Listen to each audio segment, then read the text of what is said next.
Bien, ya estamos al aire. Muy buenas tardes a todos los que se conectan desde Lima, Perú. Muy buenas noches a quienes nos siguen desde Europa. Un abrazo también para quienes nos siguen en Estados Unidos, Nueva York. Y a propósito de Nueva York, tenemos acá como coentrevistador también lo tenemos al licenciado Jorge Otoya Villalba. Y como invitado especial también lo tenemos a Facundo Ramírez Bravo, con quienes vamos a hacer un conversatorio sobre la coyuntura internacional. Bueno, vamos a invitar también a algunos entrevistados de Argentina, Dios quiera que entren también de Colombia, y algunos que se van a ir sumando a través del programa, pero vamos a empezar ya de una vez porque ya estamos sobre la hora. Y tu saludo, Jorge, y luego Facundo. José, muchas gracias. Bienvenido pues a Universal TV Digital con más de 1,5 millones de seguidores a nivel internacional. Queremos saludar a todos nuestros seguidores y hoy estaremos pues en un programa bastante controversial donde pues estaremos haciendo un conversatorio de cómo los países extranjeros están enfocados mirando la política en el Perú. Así que adelante, José, con el programa. Facundo, tu saludo, por favor. ¿Qué tal? Buenas tardes, Adelante. gracias por la invitación. Soy Facundo Ramírez. En parte de ese conversatorio, muchas gracias nuevamente por la invitación. Como parte de la opinión juvenil que puedo yo debatir junto con ustedes en este conversatorio amistoso. Así que nuevamente, muchas gracias por la invitación. Bien, entonces iniciamos con el análisis de la coyuntura nacional desde un enfoque internacional. ¿Cómo ves, Jorge, el tema de la política nacional? ¿Cómo crees tú que lo están mirando desde el extranjero, ¿no? Estados Unidos, por ejemplo, América Latina. ¿Cuál es tu apreciación?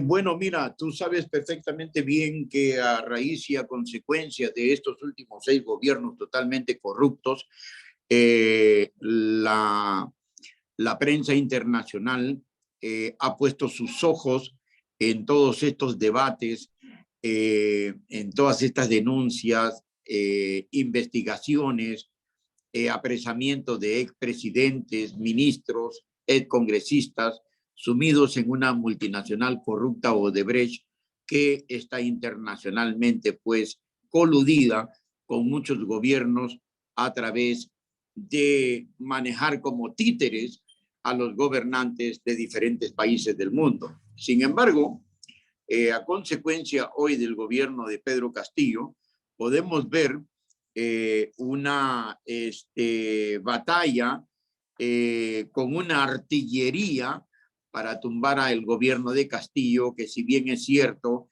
así como se han encontrado pues algunas situaciones en Vizcarra con Richard Swing, y bueno, pues ameritó la vacancia de Martín Vizcarra como una secuencia de la caída de Pedro Pablo Kuczynski. Es menester que el mundo, que el Perú conozca que el mundo ha puesto sus ojos en el Perú hoy a través del gobierno pues de el maestrito Pedro Castillo. Pero podemos ver, José, ya hemos hablado de estos temas, que aquí está de por medio los que quieren traer abajo este gobierno.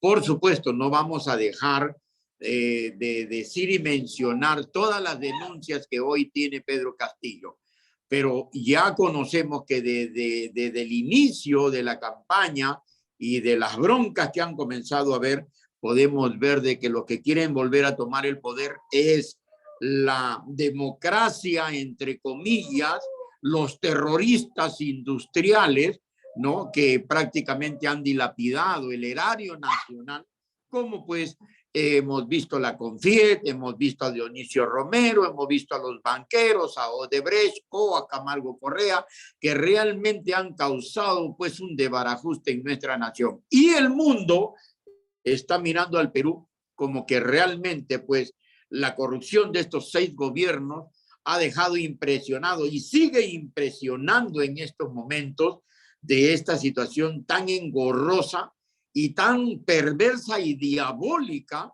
porque no vamos a tapar el sol con un dedo.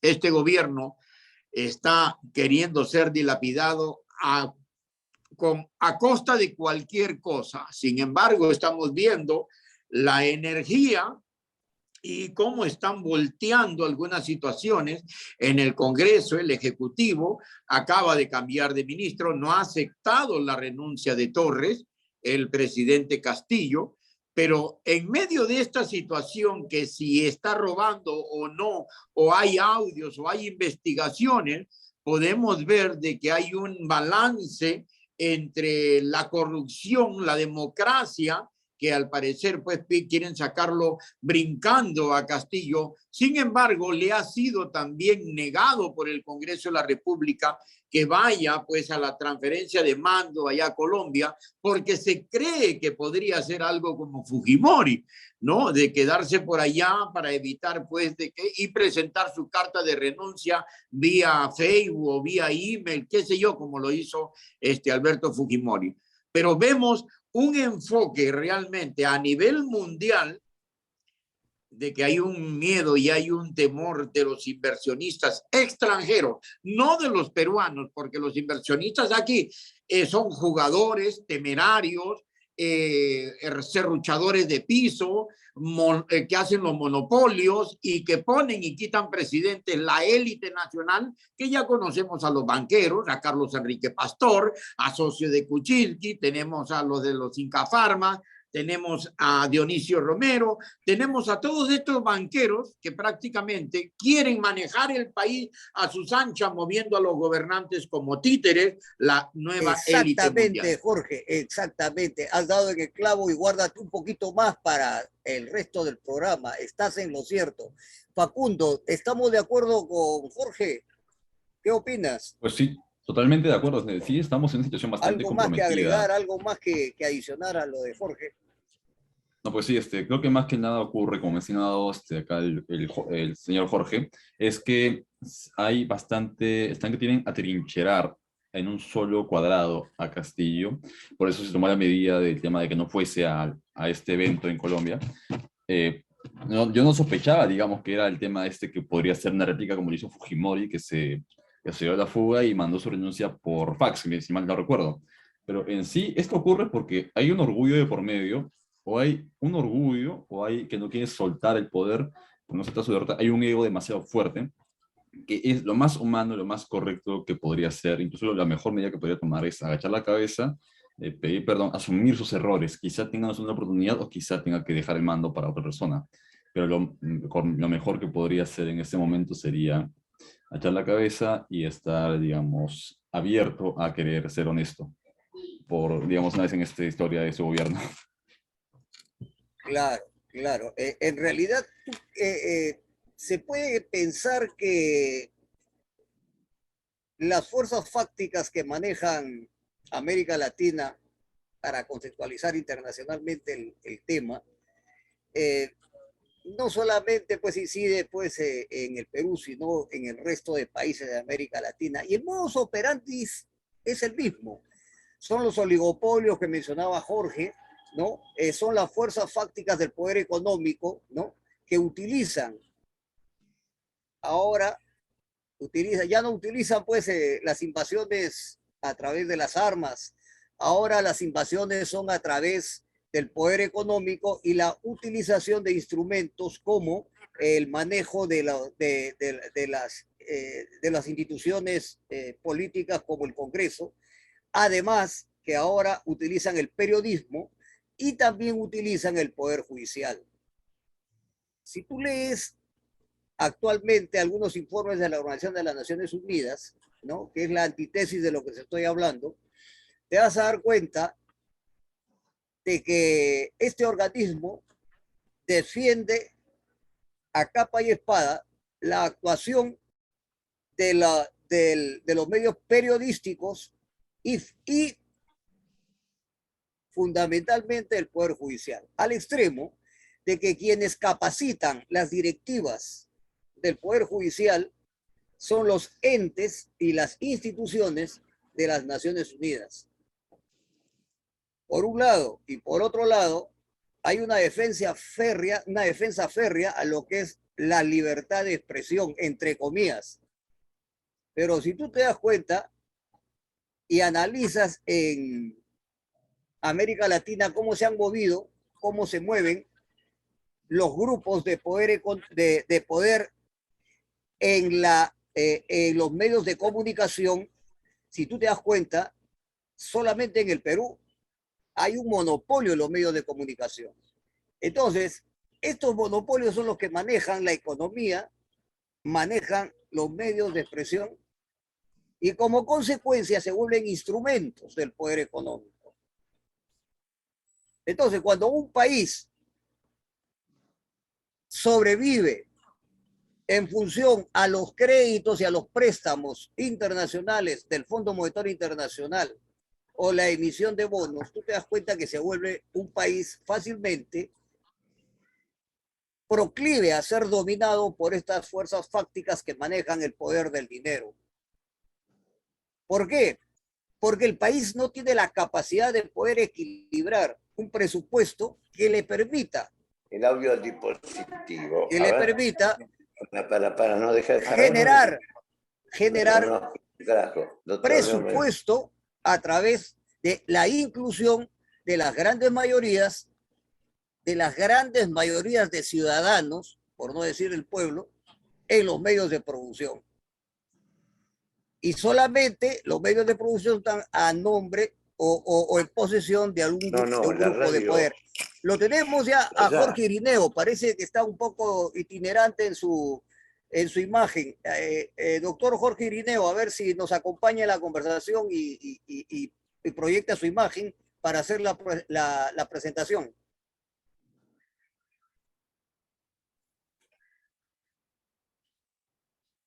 Parece que tiene problemas con su imagen el doctor Jorge Irineo. Con la imagen, ¿qué pasó? No te vemos, no te vemos, no te observamos, queremos verte. Ay, ¿qué pasa? Nada. Pepe, ¿me escuchas? Sí, te escucho. Sí, justamente. Ahí estamos. Qué gusto saludarlo, doctor Jorge Irineo. Estábamos extrañando ya su presencia para poder ya ampliar más el conversatorio sobre la coyuntura nacional del Perú, ¿no? Y cómo se está viendo esta política que se está haciendo en el Perú desde la perspectiva extranjera, desde Argentina. Queremos saber cuál es su apreciación al respecto de este tema. Bueno, acá en Argentina, que mayoritariamente en estos momentos es peronista, ven con mucha preocupación la gran oposición que tienen por parte de la derecha a ustedes en todos aquellos partidos que se han manifestado indigenistas, porque en todas las universidades de Buenos Aires se ha estudiado mucho una realidad peruana que a nuestro criterio ha sido muy inteligente. Me estoy refiriendo al APRA, con Don Aya de la Torre, aunque después es bastante cuestionada la segunda versión de Alan Castillo, ¿no? Pero no obstante ello, partido que se manifestó indigenista. Y después, curiosamente, parecido a lo que pasó acá en la Argentina, un militar nacionalista del GOU que salió de la Secretaría de Trabajo, me estoy refiriendo al general Juan Domingo Perón, que fue amado por todo el pueblo, pero sin embargo los sectores dominantes de la sociedad argentina lo bautizaron de tirano, el tirano prófugo. Algo parecido le pasó a ustedes con el general Velasco Alvarado, ¿verdad? Que nacionalizó, hizo la primera reforma agraria que hubo en el Perú, y bueno, y también fue calificado por los sectores políticos dominantes como dictador. Así que vemos con mucha preocupación el enfrentamiento que tiene la derecha sobre todo el fujimorismo, con Castillo, que en definitiva es un líder, un maestro rural que viene de un sector donde claramente es indigenista. Estoy hablando no de la ciudad, ni de Miraflores, ni de San Isidro, ni inclusive tampoco de Barranco, que es más intelectual, y es donde vive mi hija. Casualmente, ahora la tengo acá en Buenos Aires, porque su marido es gerente de Air France en Perú. Y tú sabes que estoy refiriendo a las sierras, ¿no? Porque Perú, fíjate que a mí me gusta mucho la literatura, y el mismo Vargas Llosa, que también quiso ser presidente, escribió algo muy bonito, ¿no? Que yo quiero ser muy breve, ¿no? Pero Vargas Llosa decía que el Perú nunca fue o por lo menos para la mayoría de los habitantes, el fabuloso país de las leyendas y de las ficciones, sino más bien es un conglomerado artificial, dice Vargas Llosa, donde conviven diferentes lenguas, diferentes costumbres y diferentes tradiciones, y cuyo único denominador común, repito, enfatiza Vargas Llosa, es tener que convivir en el mismo suelo sin amarse y sin compartir las mismas raíces. Vaya, que viniendo de Vargas Llosa, esa coexistencia de dos culturas, ¿no? La hispánica, europeizante, y la aymara y la quichua, porque ni siquiera están normalizados entre las lenguas indigenistas, no le ha ido tan mal a Perú. El mismo Belaúnde Terry en su gestión lo aclara, y Belaúnde Terry no era precisamente indigenista, pero vio en su momento con simpatía a don Aya de la Torre. De hecho, me tocó viajar a Perú a cubrir las elecciones del año 78, donde se produjo el gran triunfo de Belaúnde Terry, ¿no? Así que vaya, creo que en este conglomerado artificial, como lo llama Vargas Llosa, la Argentina ve a este hermoso país donde tienen el gusto ustedes de vivir, con mucha preocupación y mucha expectativa. Y ojalá que Castillo termine su gestión. Esto es una primera aproximación. Mi estimado Jorge, la preocupación de Vargas Llosa por, hasta cierto punto, describir al Perú como el país de miles de razas y etnias, ¿no? En el siglo XXI, ¿usted cree que amerita tomarlo en serio esa calificación? En el siglo XXI, donde ya hablamos de globalización, hablamos de integración, ¿no? Del acortamiento de distancias, ¿no? Que hay a través de la internet y de las comunicaciones, hablar de razas, hablar de etnias, hablar de costumbres, yo creo que ya no estamos pues hace 50 años, que cuando había la Guerra Fría y todavía se hablaba de nacionalismos y yo creo que ahora los paradigmas son otros, mi estimado Jorge Irineo. ¿Qué opinas, Jorge Otoya Villalba? Tu audio, Jorge. Jorge, tu audio. Perdón. Ya está, ya te escuchamos. Un gusto saludarlo. Y bueno, tocando el tema de Vargas Llosa, sin ningún faltamiento de respeto, pero hay que decir las cosas como son. Este escritor Vargas Llosa, al parecer, cuando no ganó las elecciones, se convirtió en un resentido social creo que hasta renunció a su ciudadanía peruana. Y al hablar de conglomerados y de etnias, que por supuesto el Perú, así como tenemos pues diferentes producciones de papa, ¿no? En el mundo somos los grandes productores de papa. El Perú sigue siendo un país rico en la costa, en la sierra y en la selva, y que por supuesto el dejarse amarse el uno al otro, yo creo que una persona o un hombre como Vargas Llosa, un tipo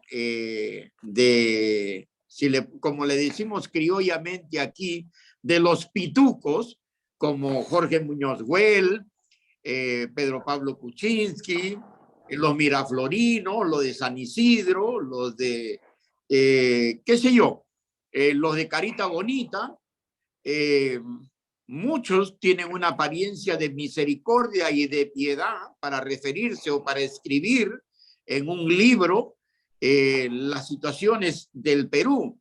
Pero yo personalmente, yo he visto cómo se ha expresado Vargas Llosa.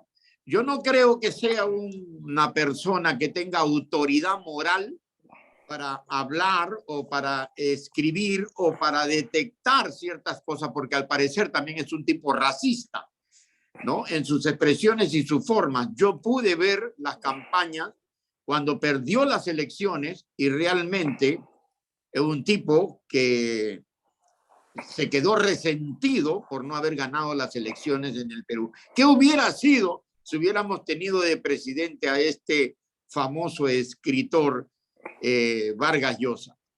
Esa es mi apreciación, señor Irineo. Bueno, por lo menos la capital seguramente con Vargas Llosa se trasladaría a Tacna por la vieja novela, ¿no? Que por cierto era muy interesante. Yo coincido plenamente con ustedes, colegas, que las expresiones son poco menos que antiguas, los paradigmas realmente. Claro.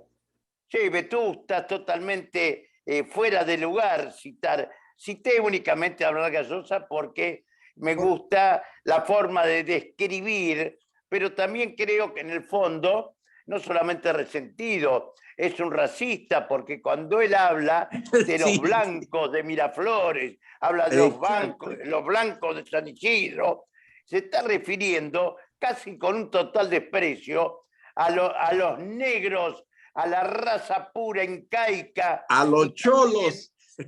A los cholos, claro, por Dios. Y también a los mulatos, con un desprecio, Vargas Llosa los trata, y eso para mí es inaceptable. El que les habla, si tuviera para mí que elegir una corriente política, yo apoyo, por supuesto, a Castillo como un dirigente popular y que le deseo la mejor de las suertes. Creo que lo están fustigando mal, inclusive acusaron al primer ministro de un cohecho bastante dudoso, acusaron a su pobre mujer también de una serie de delitos. Yo creo que deberían pensar en la unidad del país y ver cómo salimos de esta gran hecatombe.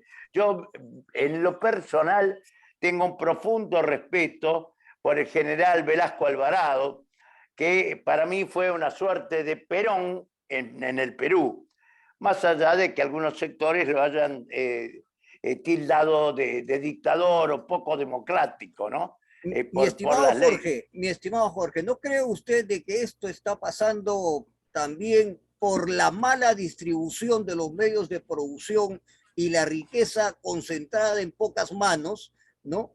De lo cual ha hecho todo un sistema, ¿no? Todo un pulpo, ¿no? Con sus raíces y sus brazos, ¿no? A ciertos sectores a donde les llega algo de esa concentración de la riqueza, pero que las grandes mayorías, ¿no? Están justamente corroborando lo que dice Vargas Llosa, ¿no?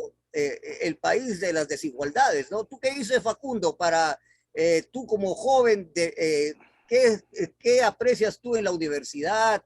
¿Qué es lo que tú aprecias tú a la luz de la primacía de la realidad, cómo se está manifestando actualmente la política en el Perú? ¿Qué dices al respecto, Facundo? Bueno, iniciando primero con la cita, bueno, primero un gusto hablar con ustedes, doctor Jorge y Ireneo. Primero la cita que mencionó sobre Vargas Llosa, sobre lo que habla de un país de leyendas que está sesgada por una no convivencia y un no respeto mutuo. Es una realidad.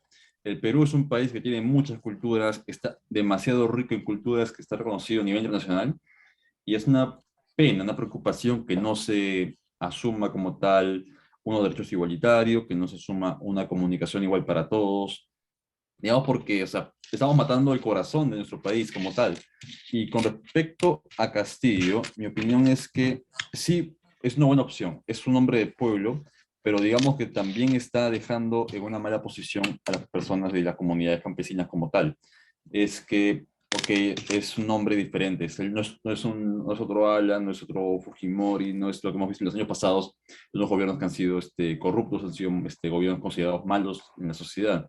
Y eso surge porque somos muy egoístas, creo yo. Estamos esperando una respuesta inmediata y eso no va a existir acá, me imagino, unos 50 o 20, mínimo 30 años.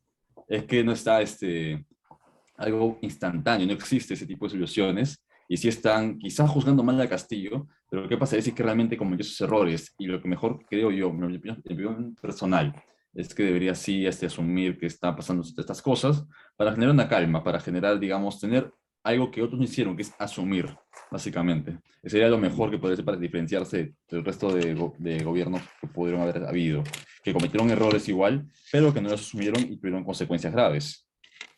Pero Facundo, discúlpame, tú acabas de decir de que ameritaría que el presidente pida disculpas, ¿no? Hasta cierto punto renuncia a la presidencia. ¿No crees tú que también estás posiblemente siendo influenciado por este racismo, por este divisionismo, por esta prensa, ¿no? Elitista, ¿no? Que no acepta, ¿no? Que un presidente, ¿no? Elegido, ¿no? A través de las mayorías populares, ¿no? Que verdaderamente representa, ¿no? Al Perú profundo, ¿no? Sea un presidente que está ahorita dando leyes, como por ejemplo el fortalecimiento de los sindicatos, ¿no? El fortalecimiento o el querer redistribuir la riqueza a través de la segunda reforma agraria, ¿no? Que eso es como echarle agua bendita a los monopolios, ¿no? Y los cuales están manejando toda su maquinaria para crearle, ¿no? Una esfera, ¿no? Delincuencial, ¿no? A un presidente que no tiene, ni siquiera no lo dejan gobernar un año completo, porque lo han tenido más distraído en ciertas cosas, pero ha tenido la voluntad de poder, ¿no? Lanzar leyes que en un gobierno de derecha jamás lo hubieran hecho.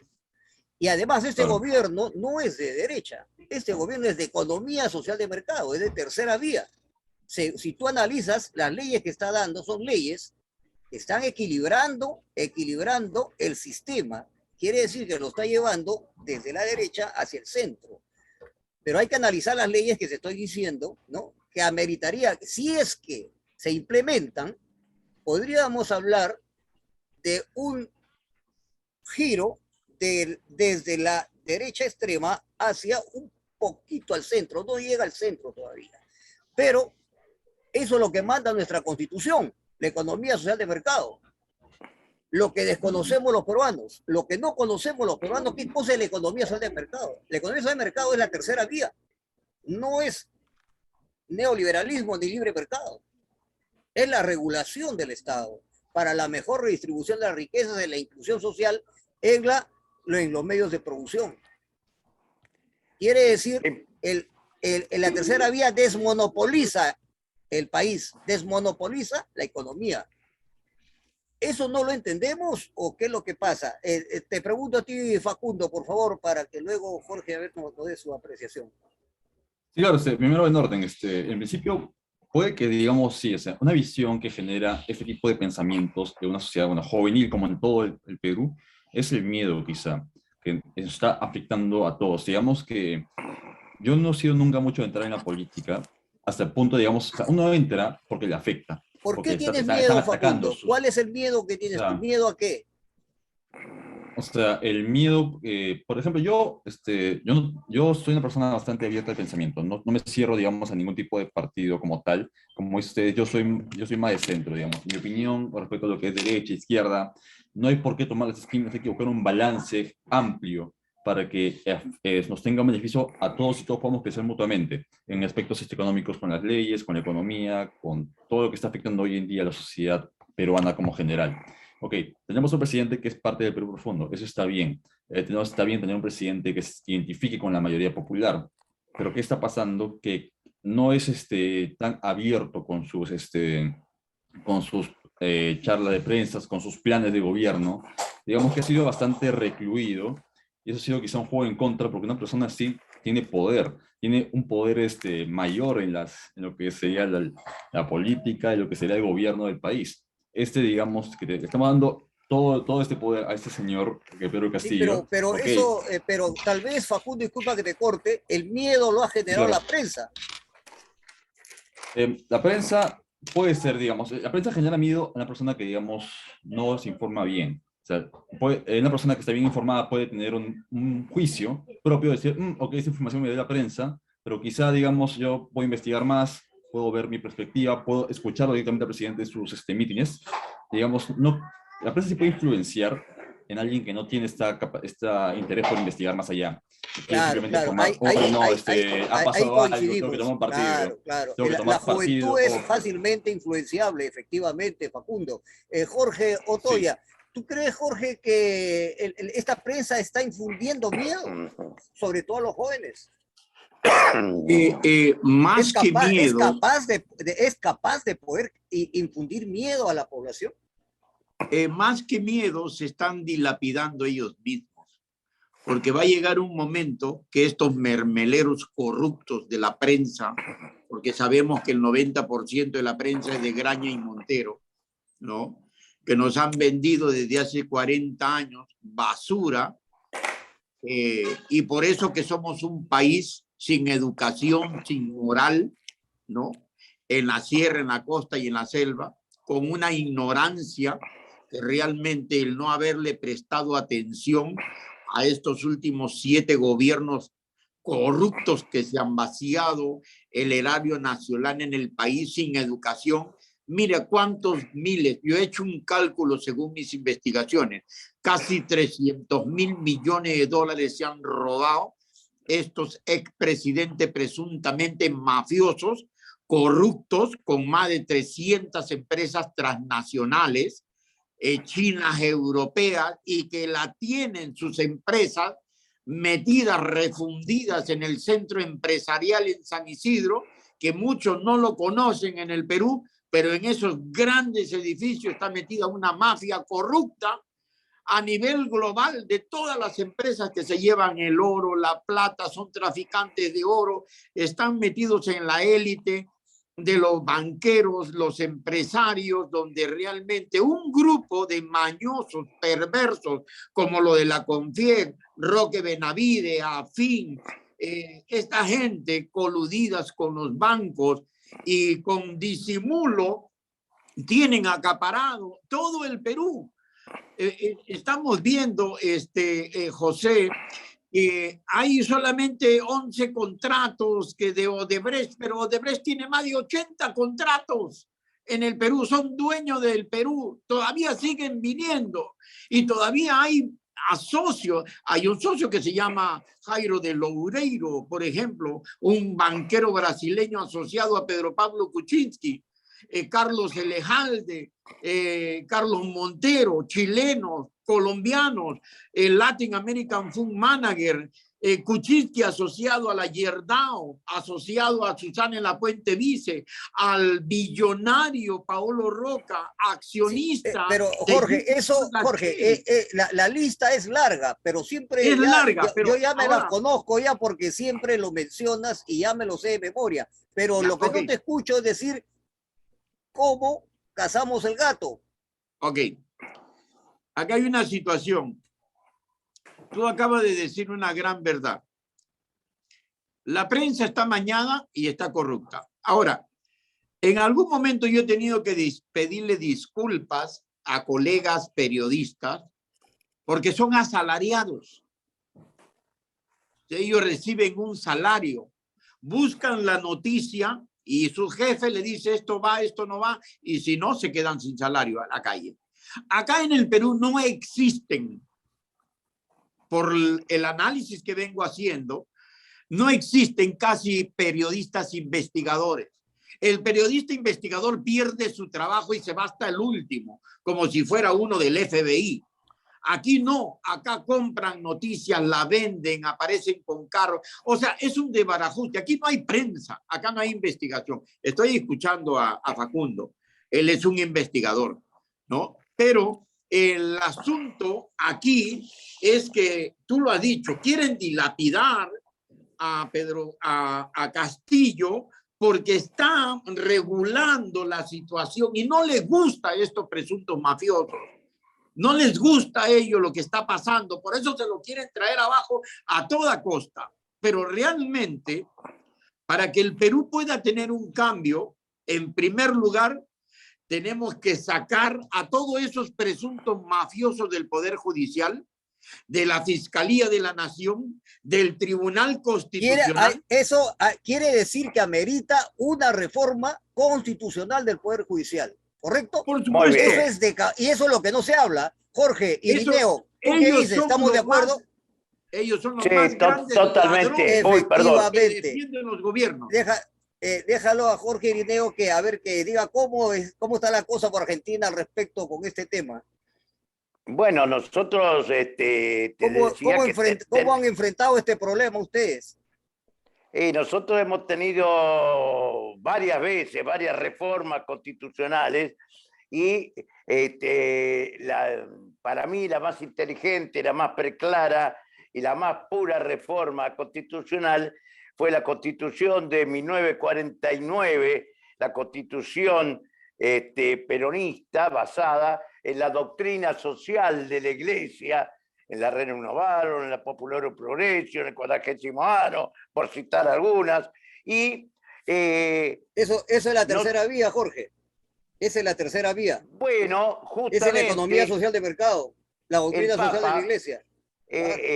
Jorgito Bergoglio, que Dios lo tenga la gloria y que ojalá no renuncie, y si su rodilla lo deja, seguir pidiendo por la Iglesia de los pobres, porque de ellos será el reino de los cielos, siempre lo repito, en cada marcha que voy a San Cayetano, donde cada vez es más gente que nos llega a cubrir con su salario las necesidades básicas, y las iglesias se llenan, querido amigo José.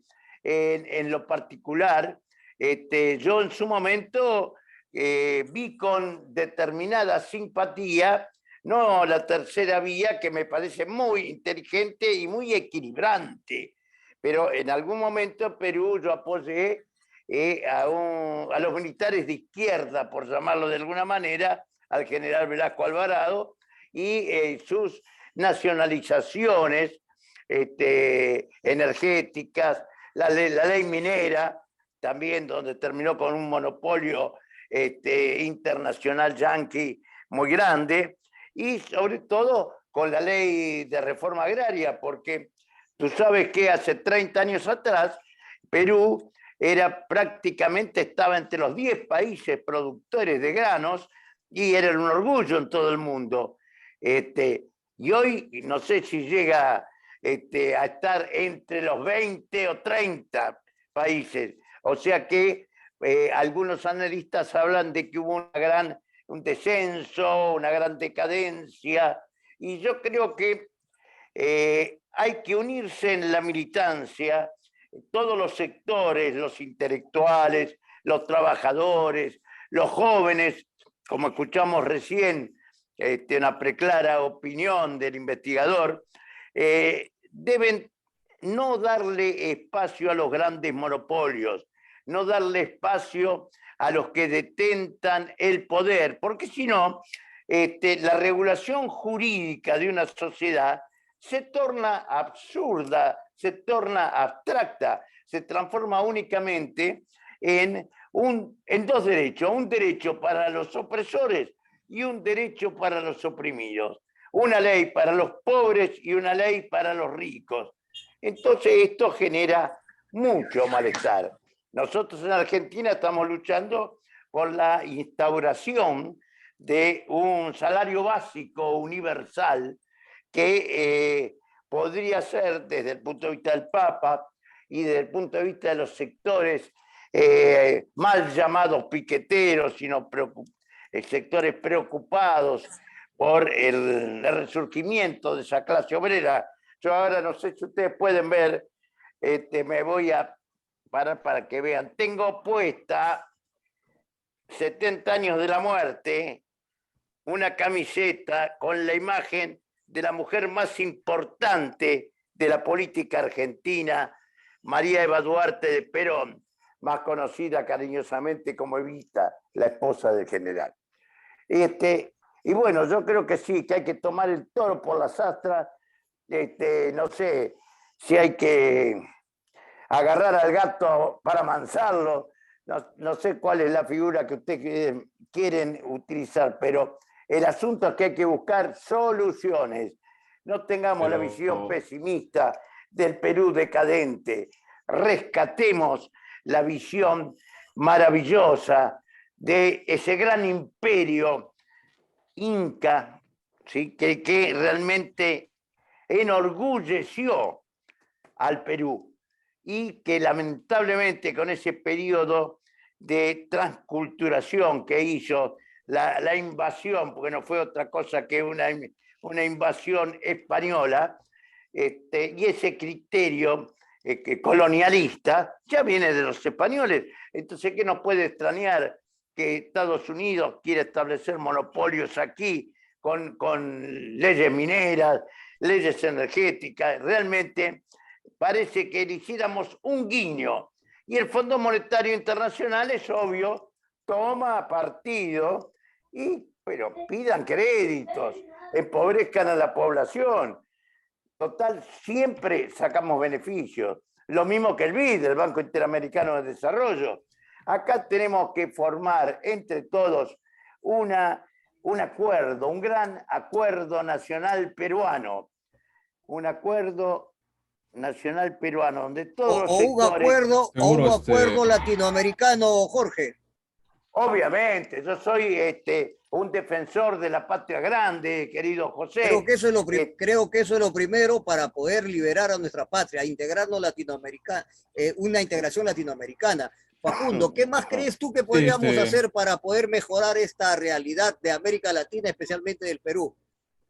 Era una cuestión más que nada que me gustó mucho lo que me comentó el doctor Jorge.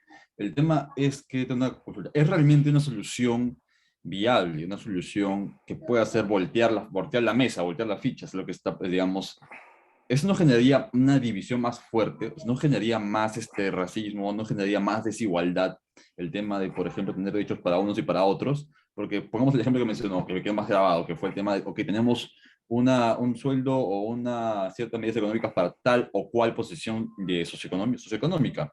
Digamos, ¿qué pasaría si alguien de ese nivel socioeconómico bajo ha crecido por su esfuerzo y le cobren como si fuese un asalariado o una persona de élite, por así decirlo? No estamos incentivando más a una división más que una unidad, que es lo que deberíamos buscar, porque más ocurre esta lucha de ideologías, ocurre más por interés propio como por interés de no querer perder su posición.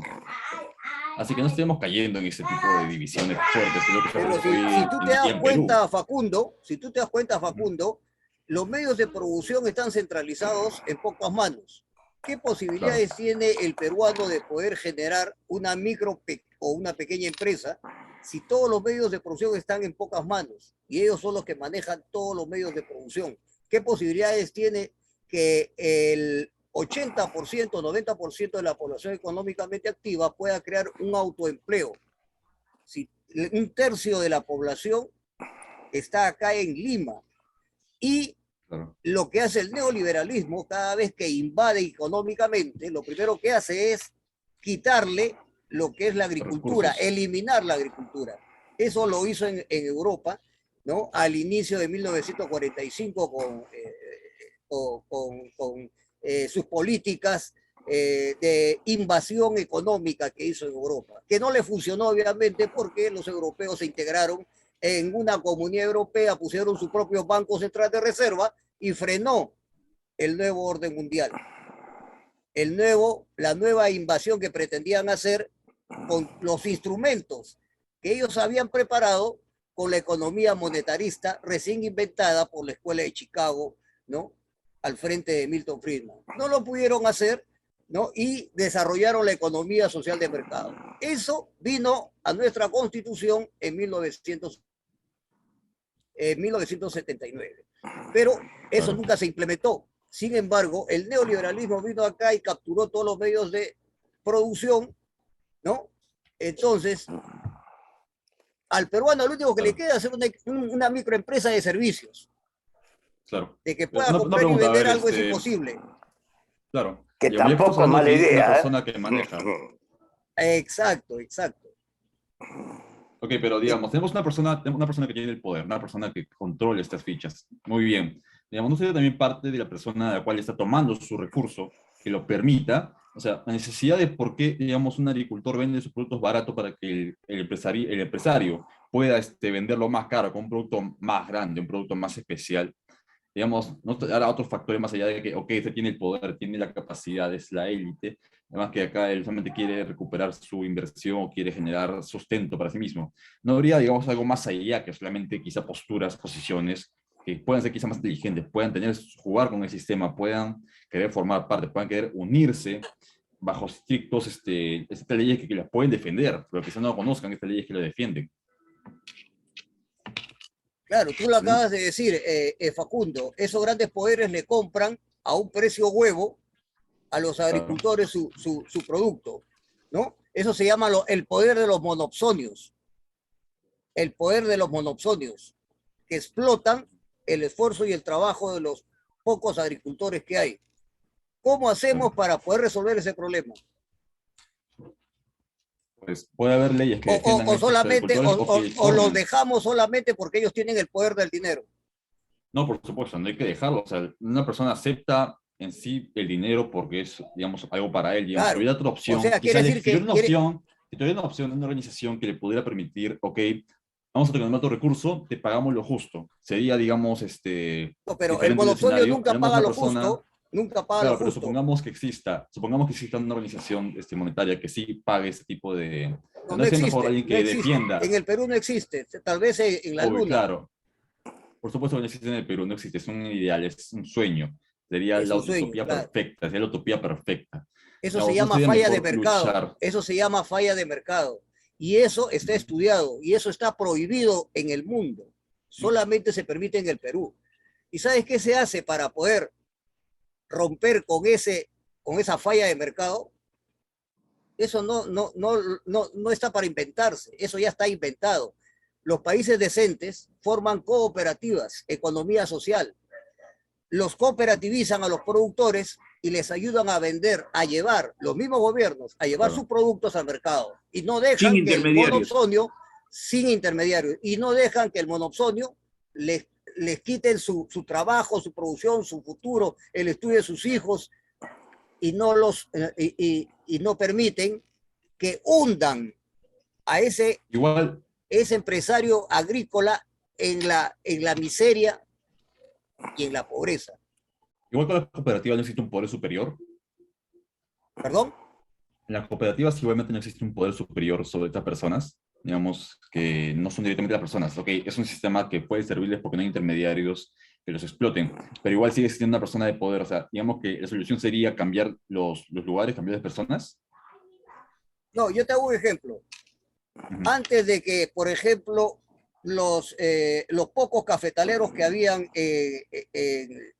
en la CG Selva, ellos vendían a los brokers del Banco de Crédito a un precio insignificante, irrisorio, los sacos de café que producían. Les pagaban 200 soles, hasta 100 soles por saco.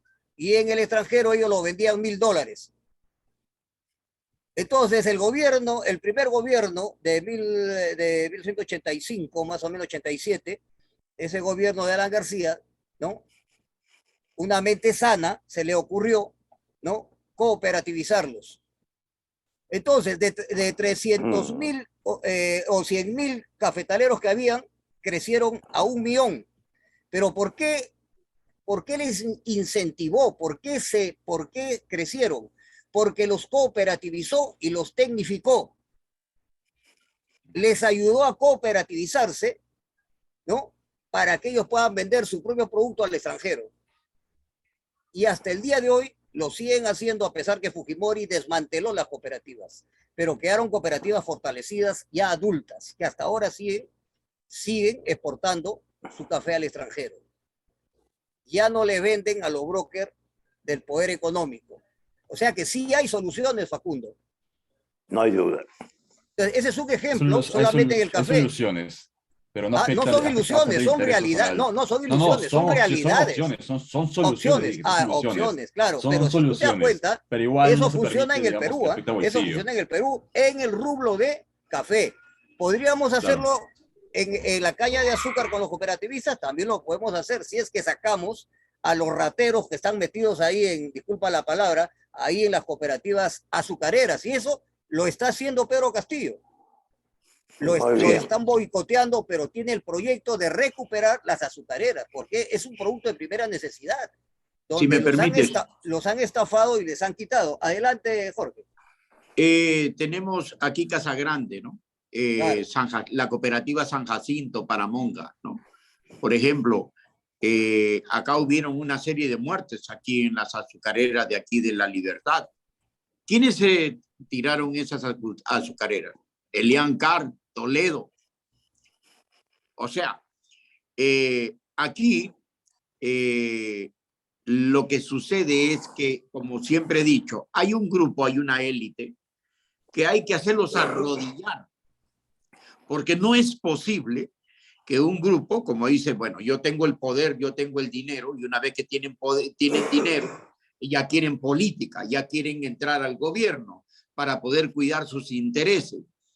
Entonces, hoy los expertos en traer abajo y estar amañado con los monopolios son los mismos estudios de abogados, muchos estudios de abogados, son socios de estas empresas grandes de termoeléctricas, hidroeléctricas, hidrocarburos, en la gran minería, están metidos defendiendo a la corrupción, haciéndola secreto de Estado para dilapidar al del caserío, al del distrito, a los de las provincias, ¿no? Como yo acabo de estar la semana pasada en Patas.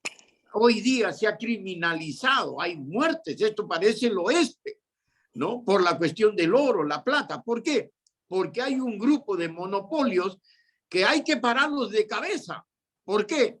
Porque realmente ellos son los que inyectan presuntamente a los gobiernos, a los gobernadores de las regiones, se amañan entre ellos y por eso es que el país Jorge, no ¿por puede qué no soltar. ¿por qué no los ayudas a cooperativizarse a los productores de oro? Exacto, exacto.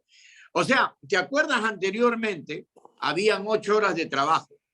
Hoy yo veo aquí en la ciudad de Trujillo muchachitas que las cambian por venezolanas porque les pagan un poco más barato.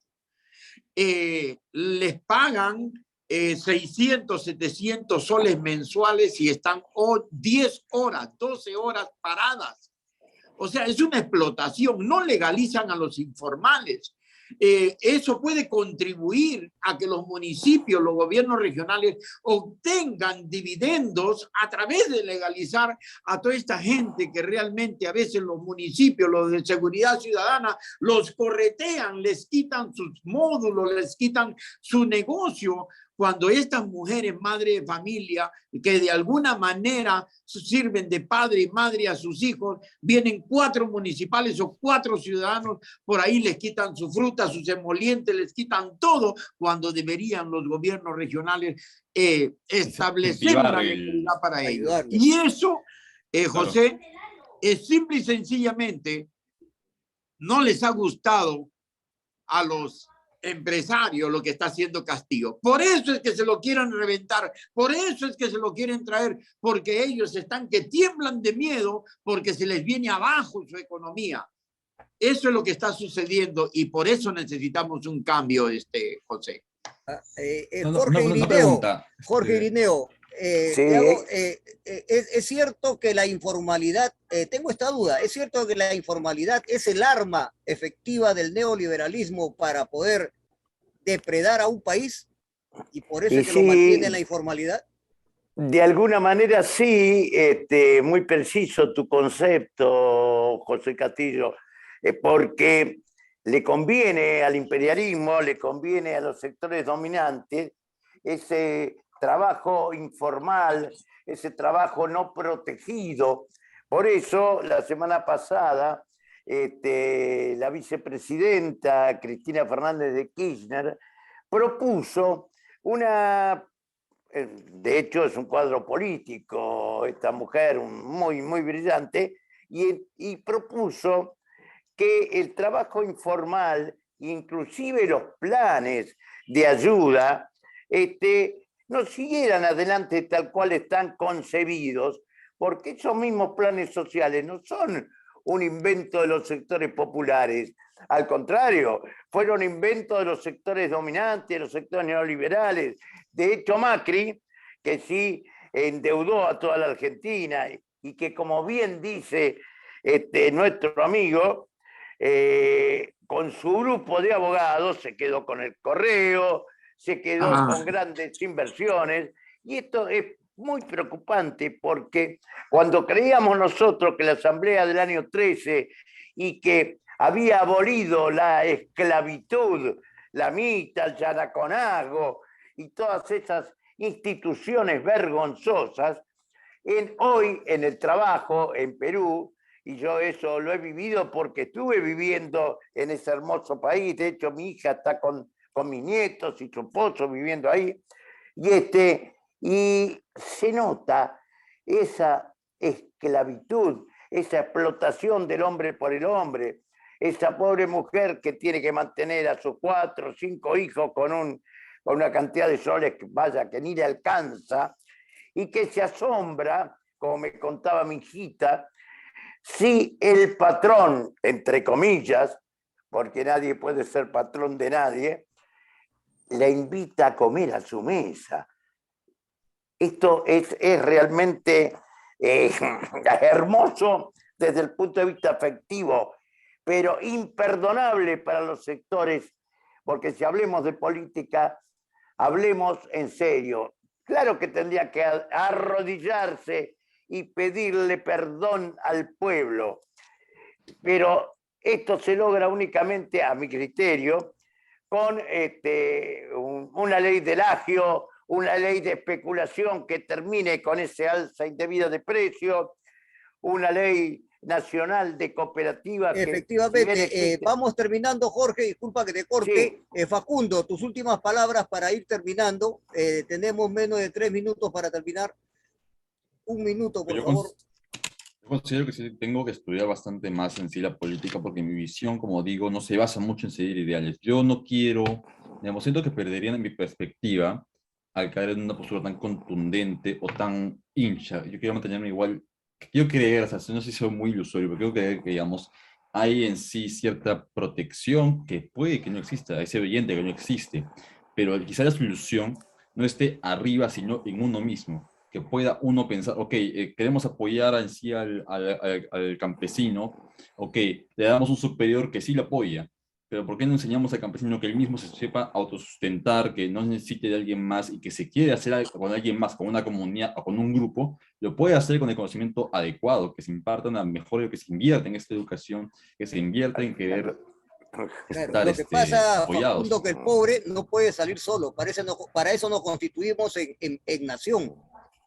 La nación es la responsabilidad de darnos los instrumentos para crear la plataforma del capital intelectual para crear valor. Eso no lo está haciendo el Claro. Estado. Jorge, tú... Perdón, me despido y quiero decir una sola cosa. Que para el compañero Castillo, la mejor de la suerte, y de alguna manera él tendría que hacer un gran discurso nacional después de los palacios al pueblo peruano. La patria es el otro. Y de esa manera...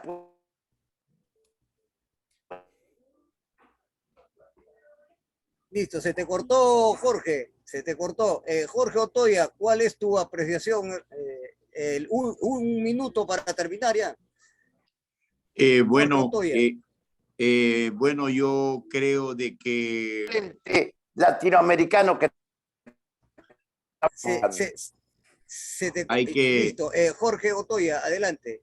Hay que seguir de cerca estos acontecimientos. Confiemos en Dios, que es necesario que acontezcan todas estas cosas.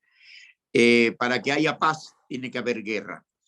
Y esta es una guerra bien sucia, diabólica, perversa, satánica, pero yo creo que los ricos también lloran. Y yo creo que muchos van a beber el agua de su propia cisterna.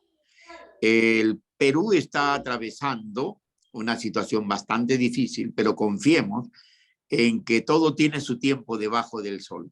Así que esperemos nuevamente para que en el próximo programa sigamos hablando de toda esta coyuntura política. Doctor Jorge, se le cortó lo último que quería mencionar, Jorge Irineo, se le cortó, no le escuchamos, lo último. 30 segundos, por favor.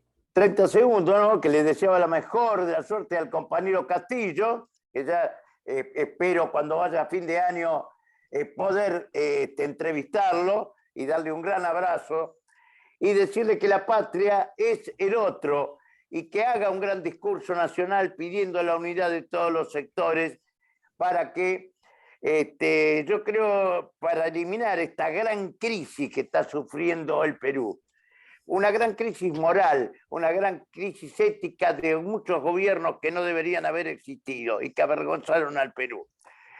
Con un gobierno nacional y popular se puede rescatar el Perú que realmente merece horas de grandeza. Bien, muchísimas gracias. Hemos terminado el programa. Muchas gracias a Facundo Ramírez, muchas gracias Jorge Otoya, gracias Jorge Irineo y hasta el próximo programa. Nos despedimos, hasta luego.